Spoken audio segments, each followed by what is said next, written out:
বেচামৰী নৱজ্যোতি ক্লাবৰ সুজৈনত আয়োজিত অসম ভিত্তিক দিবানৈশ ভলীবল প্ৰতিযোগিতাৰ সফল সামৰণি।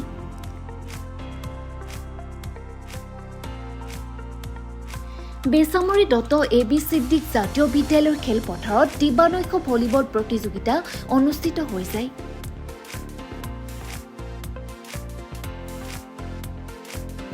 ভলীবল প্ৰতিযোগিতাত মুখ্য অতিথি হিচাপে আগন্তুক বেচামাৰী জিলা পৰিষদৰ কংগ্ৰেছ দলৰ প্ৰাৰ্থীৰ প্ৰত্যাশী মতিউৰ ৰহমান উৰ্ফে ৰাজু উপস্থিত থাকে। বিশিষ্ট অতিথি হিচাপে নগাঁও জিলা পৰিষদৰ প্ৰাক্তন সভাপতি হাইদৰ আলী, আমন্ত্ৰিত অতিথি হিচাপে ৰাজ্য দলৰ মুখপাত্ৰ মেহবুব মুক্তাৰ লগতে বেচামাৰী অঞ্চলৰ বহুতো গণ্যমান্য লোক উপস্থিত থাকে।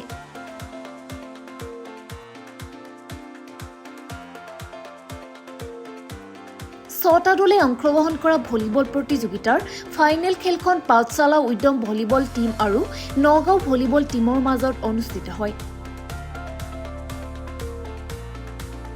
পাঠশালা উদ্যম ভলীবল টীমে 8 পইণ্টত বিজেতা হয় আৰু নগাঁও ভলীবল টীমে 15 স্কৰ ব্যৱধানত বিজয় সাব্যস্ত কৰে।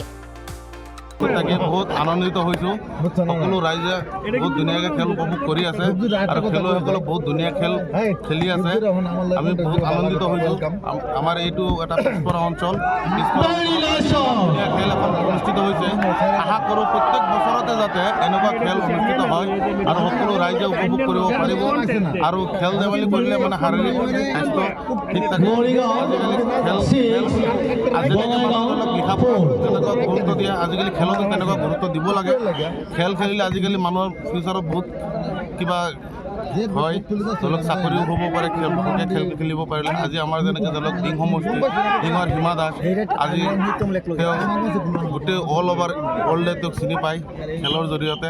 আমিও আশা কৰোঁ আমাৰ পিছপৰা অঞ্চলবিলাকৰ পৰা ল'ৰাবিলাক ওলাই আহক, ল'ৰা-ছোৱালীবিলাক ওলাই আহক, আহি পেলাই ভাল খেল প্ৰদৰ্শন কৰক, যাতে আগলৈ নৱজ্যোতি ক্লাবৰ সৌজন্যত দিবানৈশ যি ভলীবল খেল অনুষ্ঠিত হৈ আছে, খেলখনিত উপস্থিত থাকি উদ্যোক্তাসকলকো ধন্যবাদ জনাইছোঁ। আজি বহুত ধুনীয়া খেল খেলুৱৈসকলে প্ৰদৰ্শন কৰিছে। ইয়াত আপুনি বঙাইগাঁও, নগাঁও, মৰিগাঁও কেইবাটাও দলে অংশগ্ৰহণ কৰিছে। খুব ধুনীয়া খেল চলি আছে। মই আশা ৰাখিছোঁ উদ্যোক্তাসকলে অনাগত দিনতো ইয়াতকৈ যেন আৰু আগলৈ আগবাঢ়িব পাৰে। লগতে খেলুৱৈসকলৰ শুভেচ্ছা জ্ঞাপন কৰিছোঁ। আজি যেনেকৈ বহুত ধুনীয়া খেল প্ৰদৰ্শন কৰি আমাক ৰাইজক আমোদ দিছে। আপোনালোকে জানে খেল অকল আমোদ দিয়াই নহয়, খেল খেলি সুনাম অৰ্জন কৰিব পাৰি। আমাৰ ডিঙৰে হিমা দাস ডাঙৰীয়াই খেলৰ জৰিয়তে গোটেই বিশ্বৰ বুকুত নাম উজ্বলাব পাৰিছে। গতিকে আপোনালোকৰ জৰিয়তে মই সৰ্বসাধাৰণ ৰাইজক কৈছোঁ, আপোনালোকে আহক, খেলা ধূলা কৰক। খেলা ধূলা কৰিলে স্বাস্থ্য ভালে থাকে। উদ্যোক্তাসকলক আজি ইমান কষ্টৰ মাজেৰে খেল আয়োজন কৰিছে, গতিকে আমি উৎসাহ দিব লাগে। গতিকে সকলো ওলাই আহি ধুনীয়া খেল উপভোগ কৰক। নগাঁৱৰ পৰা অসীয়া মেডৰ ৰিপৰ্ট, গ্ল'বেল নিউজ।